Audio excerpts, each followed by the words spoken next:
Moving on to our next question. How does self-awareness help students navigate their academic challenges and interpersonal relationships? Yeah, that's a good question. Children need to be self-aware, and it needs to be personalized to their own development, if we're talking sort of academically. That's important because it's your own personal journey. You are who you are, and you're an individual, and everybody's different, and there's equality around and diversity that is important. But to recognize who you are, the earlier on you do that, the more you can come to terms with who you are.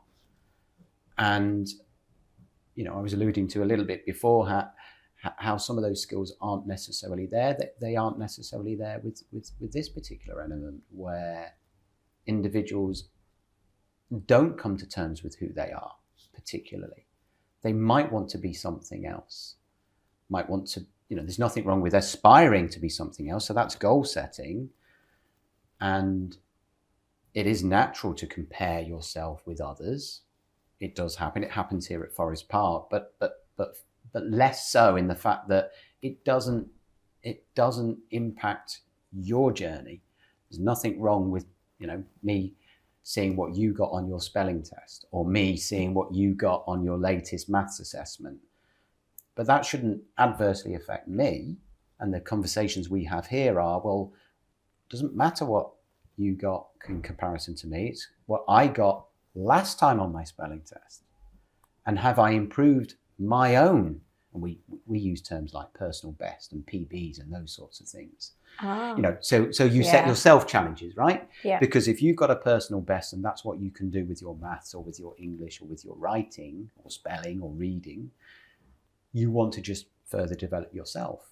Mm-hmm. And it's called what we call a sort of personalized learning approach here at Forest Park, where you're building up self-awareness, but also it kind of feeds into the determination, the motivation to succeed. That's where success comes from. That's where that drive comes from.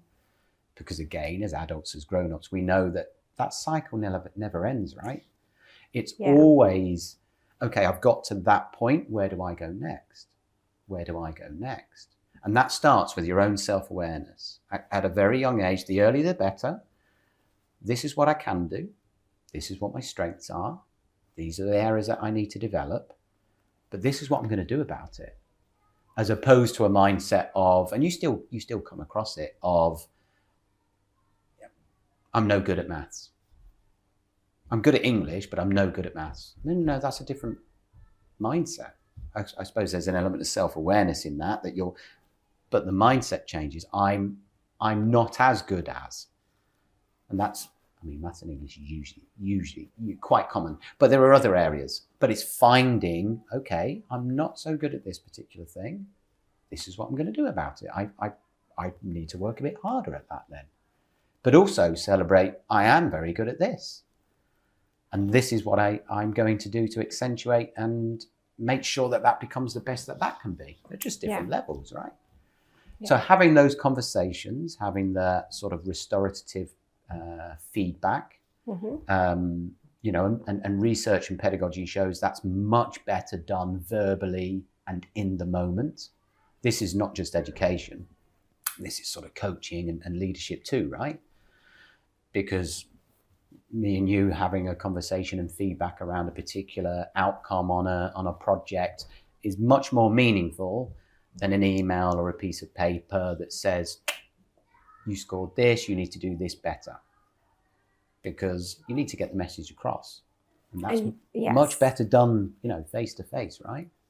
Feedback, yes, completely agree. The verbal face-to-face or verbal feedback rather than just sending an email, because you're not going to get the right message in the email. The other person is not actually going to learn what is the context behind it.